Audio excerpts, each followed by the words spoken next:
Today we will analyze a little-known case from 1884 in the city of London. Please sit down, make yourself comfortable, and step back in time. Please subscribe to the channel if you enjoy little-known crime stories from the last century. The docks of East London in 1884 were a brutal place to make a living, and Samuel Johnson knew this better than most. Every morning before sunrise, he joined hundreds of other men crowding the gates, waiting for foremen to select workers for the day. Being one of the few black faces in that crowd meant he was usually picked last, if at all. When he did get work, the pay was calculated to keep him alive, but never comfortable. 12 years had passed since he'd left Jamaica in 1872, chasing promises of a better life in the heart of the British Empire. What he found was Whitechapel. Samuel had met Margaret in 1873, shortly after arriving. She was a laundress, her grandmother a freed slave who died young in a London textile factory. Their marriage caused problems immediately. White neighbors complained about a black man living in their building. The landlord raised their rent. Local shopkeepers watched them closely, assuming theft. But they survived, and in 1873, Margaret gave birth to their daughter, Amara. By 1884, Amara was 11 years old, and Whitechapel was a place designed to destroy families like hers. The statistics tell part of the story. The neighborhood had over 100,000 people crammed into less than a square mile. Infant mortality rates exceeded 20%. Typhoid, cholera, and tuberculosis killed regularly. Most families lived in single rooms, multiple people to a bed. The Johnsons were actually fortunate. They had 2 rooms shared with another family. The racial dynamics were complex and violent. Irish immigrants, themselves despised by English neighbors, often targeted the small black community to establish their own superiority. Street attacks were common. Children threw stones, adults spat and cursed. The police rarely intervened when the victims were black. Samuel carried scars from several beatings, though he never reported them. What would be the point? Margaret worked 14-hour days washing clothes for wealthy families in West London. Her hands were permanently damaged from hot water and harsh soap. She earned roughly 3 shillings per week, enough for bread and potatoes, but little else. Amara helped with the washing, hanging clothes to dry in their damp rooms. The moisture created mold on the walls. All 3 Johnsons had persistent coughs. The streets themselves were dangerous. Open sewers ran alongside cramped houses. Dead animals rotted in alleys. Criminal gangs controlled certain blocks, demanding protection from shopkeepers and residents. Prostitution was the largest industry in Whitechapel. Estimates suggested over 1,200 women worked the streets, many of them children not much older than Amara. Samuel's income was unpredictable. Some weeks he worked 5 days and brought home enough for the family to eat meat. Other weeks he got nothing, and they survived on charity from the local church or borrowed money they couldn't repay. By autumn 1884, they owed rent for 3 months. Their landlord, a man named Thomas Hewitt, had threatened eviction multiple times. This is where the official record begins to show cracks, inconsistencies that would later prove significant. According to Margaret's later testimony, Hewitt had been pressuring her for months. The pressure wasn't just about money. He made visits when Samuel was at the docks, letting himself into their rooms without knocking. He made comments about Margaret's appearance, touched her arm, stood too close. She never told Samuel, afraid of what he might do, afraid of losing their housing entirely. On October 14, 1884, something happened that would change everything. The details remain disputed, but the basic facts are these. Thomas Hewitt was found dead in the Johnsons' rooms. His skull had been fractured, likely from a heavy iron used for pressing clothes. There was significant blood. Amara was alone in the room when neighbors, hearing screams, broke down the door. The 11-year-old girl was covered in blood. She was holding the iron, and she wouldn't speak. Not to the neighbors, not to the police constables who arrived 20 minutes later, not to anyone. She just stared with wide eyes, trembling but silent. Samuel was pulled from the docks and arrested immediately. Margaret was found at the public washhouse and taken into custody. Both parents insisted they knew nothing, that they'd been working all day, but the evidence was damning. The weapon belonged to Margaret. The crime occurred in their home, and there was their daughter, the only witness, refusing to say a single word. The police theory was simple. Thomas Hewitt had come for the overdue rent. An argument had erupted. Violence had followed. But which parent had struck the blow? Or had they acted together? And what had Amara seen that had shocked her into silence? The investigation would reveal details that complicated the narrative significantly. Hewitt's trousers were unbuttoned when his body was discovered. There were scratches on his face and defensive wounds on his arms. The blood spatter pattern suggested the victim had been on top of someone when the first blow landed. And neighbors, when pressed, admitted they'd seen Hewitt entering the Johnsons' rooms frequently when Samuel was away, staying for suspicious lengths of time. But in 1884 Whitechapel, none of this mattered as much as the color of the accused. The trial would be swift, the verdict almost predetermined, and young Amara's silence would haunt everyone involved for decades to come. The morning of October 14, 1884, began like any other in the Johnson household. Margaret had spent the previous night finishing a large order of laundry for Mrs. Helena Ashworth, a widow who lived in a respectable neighborhood near Spitalfields Market. The work had taken longer than expected, 23 pieces including bed linens, undergarments, and 2 heavy wool dresses that required careful handling. Margaret's fingers were raw and bleeding in places, but the payment would be substantial. 1 shilling and 6 pence, enough to buy food for nearly a week. Amara had made deliveries before. At 11 years old, she knew the route to Mrs. Ashworth's residence, a 20-minute walk through streets that grew progressively cleaner and safer as you moved away from the heart of Whitechapel. Margaret always sent her during daylight hours, always with strict instructions to speak to no one, to keep her eyes down, to move quickly. The bundle of clean laundry was wrapped in brown paper and tied with string, small enough for a child to carry, but heavy enough to be awkward. Samuel had already left for the docks when Amara departed at 9:30. Margaret watched from the window as her daughter disappeared around the corner, the brown package clutched against her chest. It was the last time she would see Amara alive. When the girl hadn't returned by noon, Margaret felt the first stirrings of concern. By 2 o'clock, that concern had transformed into panic. She left her washing and went to Mrs. Ashworth's residence herself, her heart pounding as she knocked on the door. The widow answered, confused. No laundry had been delivered. No young girl had come to her door at all that morning. Margaret ran through the streets, asking shopkeepers, beggars, anyone who might have seen her daughter. Most people ignored her.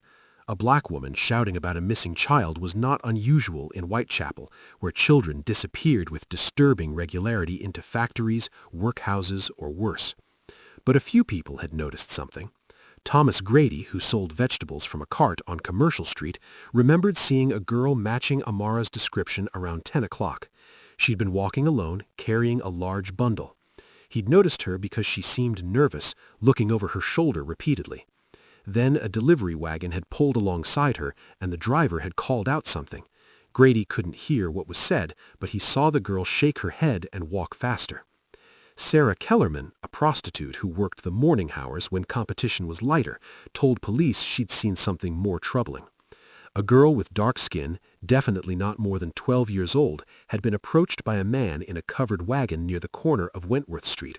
The wagon was painted green with yellow lettering, though Sarah couldn't read what it said.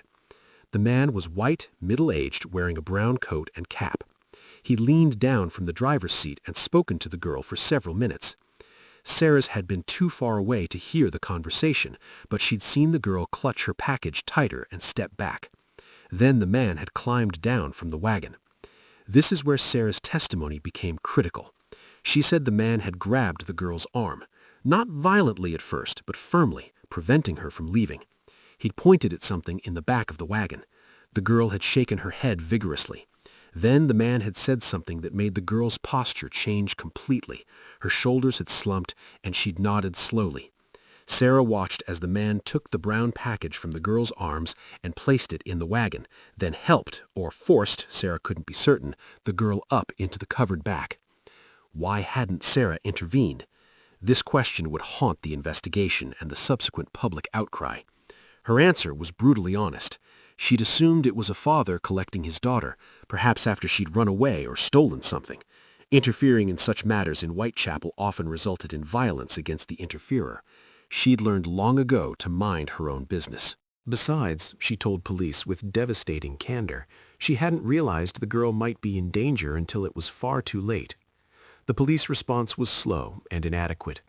When Samuel Johnson reported his daughter missing that evening, the desk sergeant barely took notes.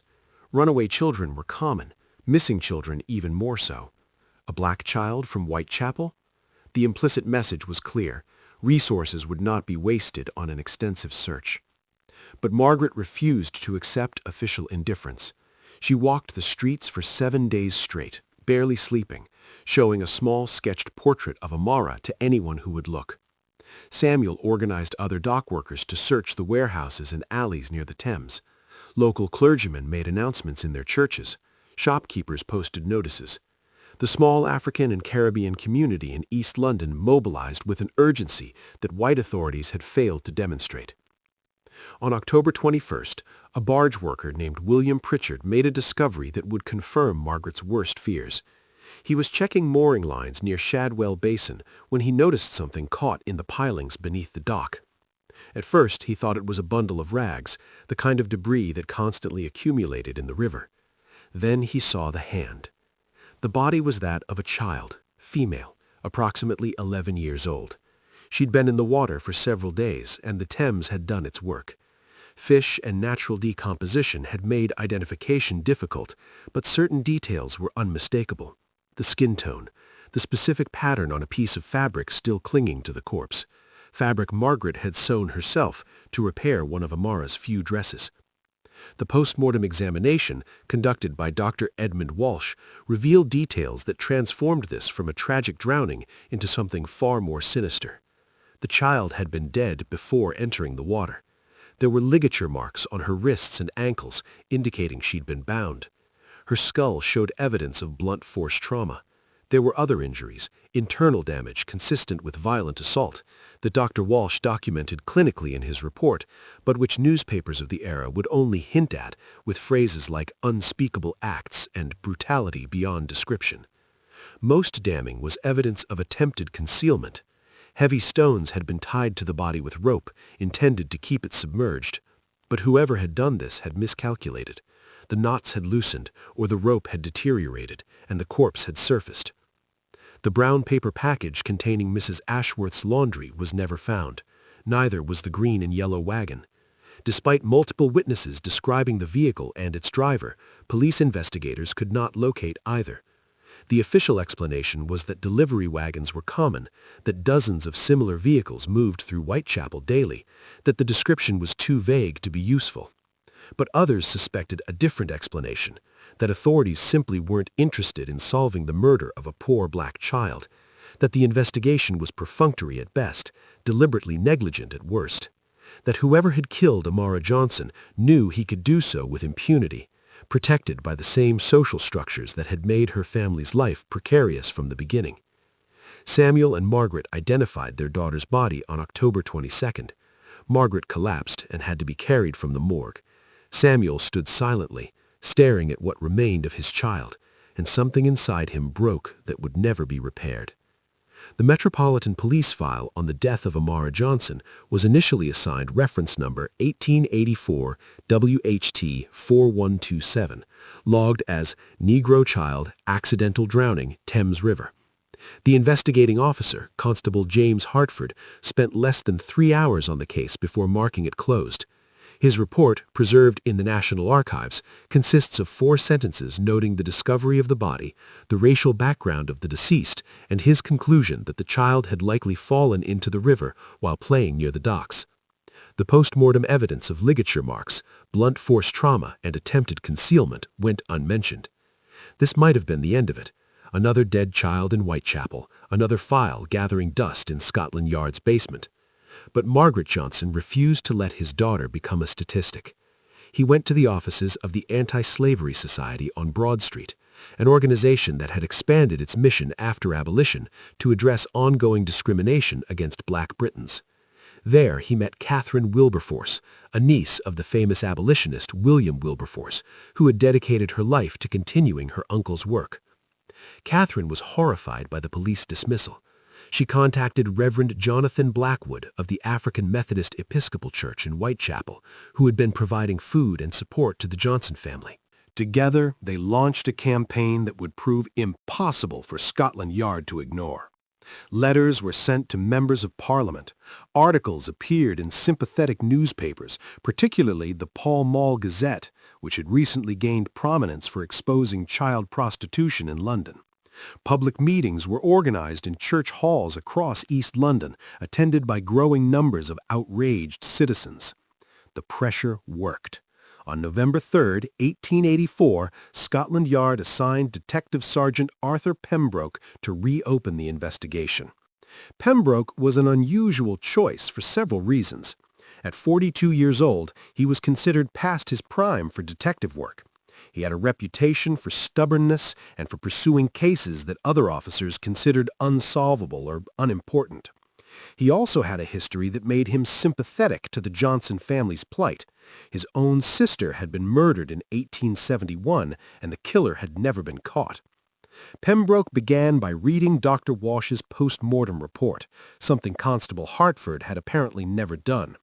The evidence of murder was overwhelming. He then spent 2 weeks re-interviewing every witness who had come forward. Sarah Kellerman, the prostitute who had seen Amara with the wagon driver, provided the most detailed description. White male, approximately 40 to 50 years old, heavy build, brown coat and flat cap, dark beard with gray streaks. The wagon was distinctive, green body with yellow lettering on the side panels. Using this information, Pembroke began canvassing businesses throughout East London that used delivery wagons. The work was tedious and time-consuming, but on November 18th, he found what he was looking for. A coal merchant named Edward Mallory owned a green wagon with yellow lettering advertising Mallory & Sons Fine Coal and Timber. The wagon matched the description perfectly. Edward Mallory was 47 years old, married with 3 children, a resident of Mile End. On the surface, he appeared respectable, but when Pembroke began asking questions in the neighborhood, a different picture emerged. Multiple parents reported that Mallory had been seen watching children playing in the streets, lingering outside schools, offering sweets to young girls. In 1882, a 10-year-old girl named Ellen Pritchard had accused Mallory of touching her inappropriately when she'd approached his wagon to ask for coal scraps for her family's fire. Her parents had confronted Mallory, who denied everything and threatened legal action for slander. The matter had been dropped. When Pembroke interviewed Mallory on November 20th, the coal merchant claimed he'd been making deliveries on the morning of October 14th, but couldn't remember specific locations or times. He denied ever seeing Amara Johnson. When shown Sarah Kellerman's description of events, he laughed and pointed out that Kellerman was a known prostitute whose testimony would be worthless in court. He was right, and he knew it. Pembroke needed more evidence. He obtained a warrant to search Mallory's wagon and found something interesting. Fibers consistent with brown paper and string, the same type Margaret Johnson had used to wrap the laundry bundle. But brown paper and string were common. It proved nothing. The investigation then took an unexpected turn.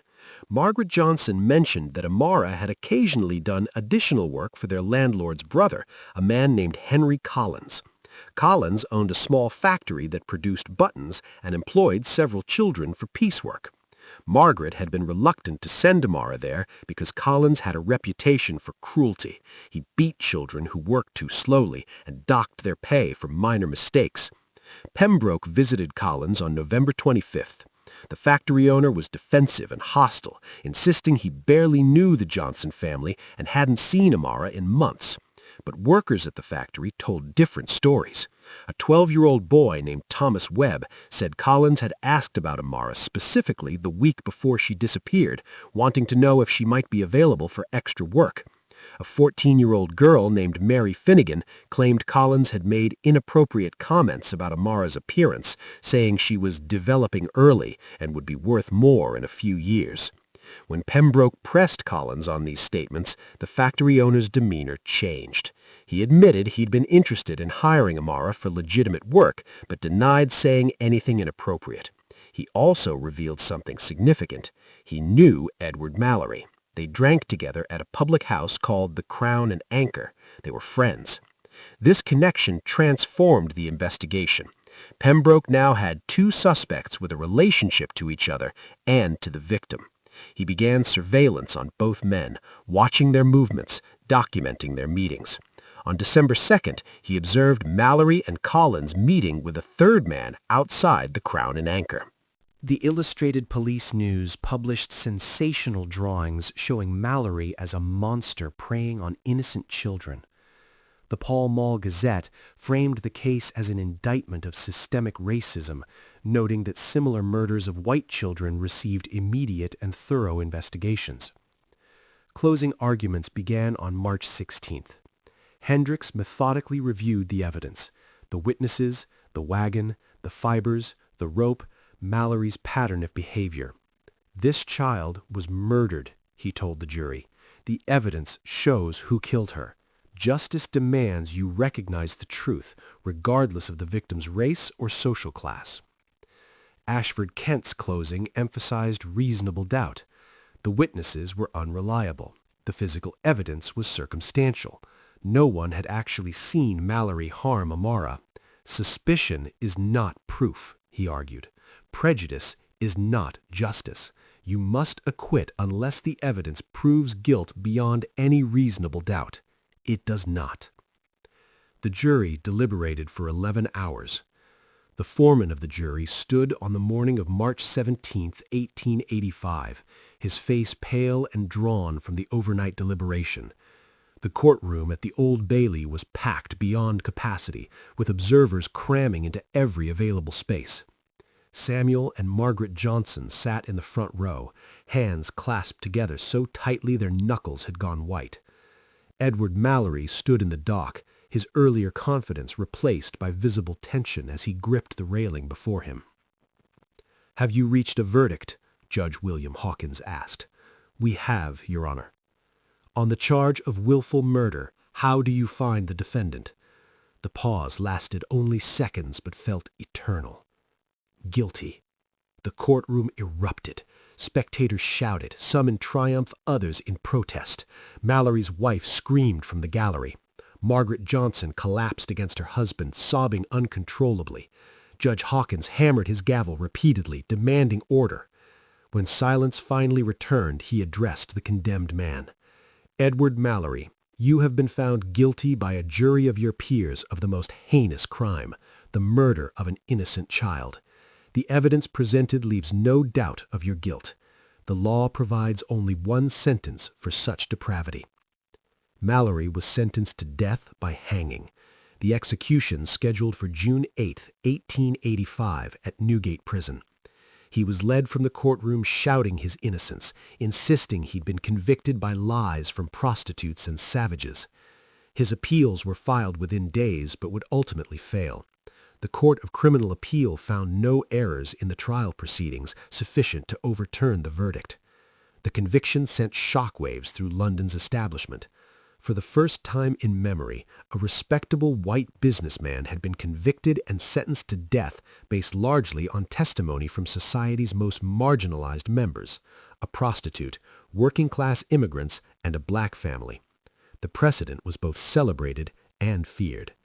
The Times published an editorial acknowledging the verdict's justice while warning against excessive reliance on unreliable classes. The Daily Telegraph praised the jury for looking past racial prejudice to see the evidence clearly. The Pall Mall Gazette ran a series of articles examining how many similar cases involving poor or minority victims had been dismissed without proper investigation, estimating the number in the hundreds. Public reaction divided along predictable lines. Working-class neighborhoods in East London celebrated. Churches held prayer services thanking God for justice. But in wealthier areas, concern grew about what this verdict might mean. If testimony from prostitutes and foreigners could convict a businessman, who might be next? Some saw it as necessary progress, Others viewed it as dangerous precedent threatening social order. Edward Mallory spent his final months in Newgate Prison maintaining his innocence. He gave multiple interviews to sympathetic journalists, claiming he was the victim of a conspiracy by reform activists seeking to use him as an example. His wife visited weekly, organizing petitions for clemency that gathered over 2,000 signatures. None of it mattered. On June 8, 1885, at 8 o'clock in the morning, Edward Mallory was hanged. He died quickly. The executioner later noted it had been a clean drop. The execution did not bring peace to Samuel and Margaret Johnson. Margaret never returned to her laundry work, spending her days in their cramped rooms staring at the corner where Amara used to sleep. Samuel continued working at the docks, but co-workers noticed he'd become hollow, going through the motions without any life behind his eyes. They tried speaking to each other about Amara, but found the pain too overwhelming. Their marriage, already strained by poverty and discrimination, began to crumble under the weight of grief. By 1887, they were living separately. Margaret moved to a women's shelter run by the Methodist Church, where she worked in the kitchen in exchange for room and board. Samuel remained in Whitechapel, taking on more dangerous dock work that paid better but frequently resulted in injury. In 1889, he was crushed between two cargo containers during unloading. He survived, but lost the use of his left arm, ending his ability to work as a stevedore. The last reliable record of Samuel Johnson places him in a workhouse in 1891. Margaret died in 1893 of tuberculosis, alone in the Charity Hospital at Whitechapel Infirmary. But the case created ripples that extended far beyond one destroyed family. Catherine Wilberforce, energized by the successful prosecution, founded the East London Children's Protection Society in October 1885. The organization's mission was to provide safe housing and supervision for children whose parents worked long hours, exactly the circumstances that had left Amara vulnerable. Initial funding came from donations raised during the trial, supplemented by contributions from wealthy reformers touched by Amara's story. The society opened its first shelter in a converted warehouse on Commercial Street in January 1886. It could house 20 children during daytime hours, providing meals, basic education, and supervision while parents worked. By 1890, 3 additional shelters had opened across East London, protecting hundreds of children who might otherwise have been at risk. The society continued operating until 1948, when it was absorbed into the newly created welfare state programs following World War II. The case also forced changes within Scotland Yard. The initial dismissal of Amara's murder and the subsequent public outrage had embarrassed the Metropolitan Police leadership. In September 1885, Commissioner Sir Edmund Henderson issued new guidelines requiring that all suspicious deaths, regardless of the victim's race or social class, receive thorough investigation. Whether these guidelines were consistently followed remained questionable, but the policy's existence represented acknowledgement that previous practices had been inadequate. Detective Sergeant Arthur Pembroke was promoted to inspector in 1886, partially in recognition of his work on the Johnson case. He continued investigating crimes in East London until his retirement in 1899, developing a reputation for taking cases other detectives ignored: missing servants, assaulted prostitutes, crimes against immigrants. His career demonstrated that one determined officer could make a difference, though he frequently complained that systemic prejudices made his work unnecessarily difficult. The murder of Amara Johnson became a reference point in subsequent criminal cases involving minority victims. When defense attorneys attempted to dismiss testimony from poor or non-white witnesses, prosecutors would cite the Mallory conviction as precedent that such testimony could be credible and sufficient for conviction. The case was discussed in legal journals and law schools, analyzed for its handling of forensic evidence and witness credibility. In Whitechapel itself, memory of the case persisted for decades.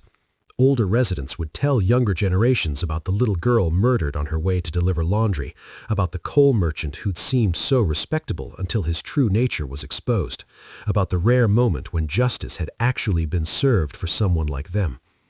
A small memorial plaque was placed near the spot where Amara's body had been pulled from the Thames, though it was removed during dock renovations in 1923 and never replaced. The broader legacy remained complex and contested.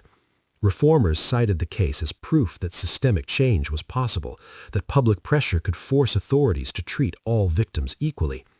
Critics argued it was an exception proving the rule, one case among thousands where justice was denied to the poor and marginalized. Both perspectives contained truth. What remained indisputable was that Amara Johnson, an 11-year-old black girl from the poorest neighborhood in London, had been valued enough by society, or at least by enough people within society, that her murderer faced consequences. In 1884 Britain, this was remarkable. It didn't heal her parents' trauma or restore their destroyed lives. It didn't prevent countless other children from suffering similar fates, but it demonstrated that change, however painful and insufficient, was possible. The file case, preserved in the National Archives, remains one of the most extensively documented murder investigations of the Victorian era. Researchers still examine it, finding new insights into racial dynamics, criminal investigation methods, and social reform movements of the period.